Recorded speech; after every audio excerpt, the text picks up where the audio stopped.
ምዕራፍ 16 በምድር ላይ ለሰለጠነው አለቃ የበግ ጠቦቶችን በምድረ በዳ ካለችው ከሴላ ወደ ጽዮን ሴት ልጅ ተራራ ስደዱ።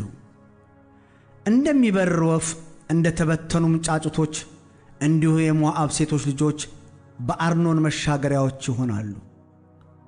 ምክርን ምከሪ፣ ፍርድን አድርጊ፣ በቀትር ጊዜ ጥላሽን እንደ ሌሊት አድርጊ። የተሰደዱትን ሸሽጊ፣ የሸሹትን አትግለጪ። ከሞዓብ የተሰደዱት ካንቺ ጋር ይቀመጡ፣ ከሚያጠፋቸው ፊት መጋረጃ ሁኛቸው። የሚያስጨንቁ አልቀዋል፣ ጥፋትም ቀርቷል። ይጨቁኑ የነበሩ ከምድር ጠፍተዋል። ዙፋንም በምሕረት ይቀናል፣ በዚያም ላይ በዳዊት ድንኳን ፍርድን የሚሻ ጽድቅንም የሚያፈጥን ፈራጅ በእውነት ይቀመጣል።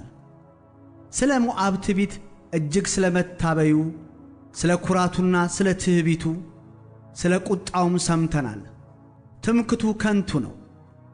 ስለዚህ ሞዓብ ስለ ሞዓብ ዋይ ይላል፣ ሁሉም ዋይ ይላል። ስለ ቂርሐራስ ሴት መሰራት በጥልቅ ሐዘን ታለቅሳላችሁ። የሐሴቦን እርሻዎችና የሴባም ወይን ግንዶች አዝነዋል። የአሕዛብ አለቆች የሰባበሯቸው ቅርንጫፎች እስከ ኢያዜር ደርሰው ወደ ምድረ በዳ ወጥተው ነበር። ቁጥቋጦቹም ተዘርግተው ባሕርን ተሻግረው ነበር። ስለዚህ በኢያዜር ለቅሶ፣ ስለ ሴባም ወይን ግንድ አለቅሳለሁ።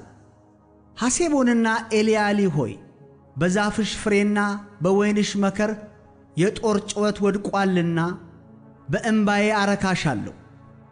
ደስታና ሐሴትም ከፍሬያማው እርሻ ተወስዷል። በወይኑም ቦታዎች ዝማሬና እልልታ የለም።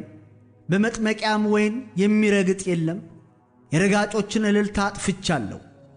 ስለዚህ ልቤ ስለ ሞዓብ አንጀቴም ስለ ቂርሐሪስ እንደ መሰንቆ ትጮኻለች።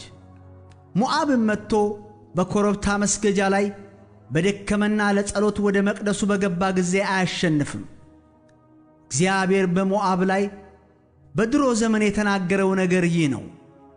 አሁን ግን እግዚአብሔር በ3 ዓመት ውስጥ እንደ ምንደኛ ዓመት የሞዓብ ክብርና የሕዝብ ሁሉ ብዛት ይዋረዳል፣ ቅሬታውም እጅግ ያነሰና የተጠቃ ይሆናል ይላል።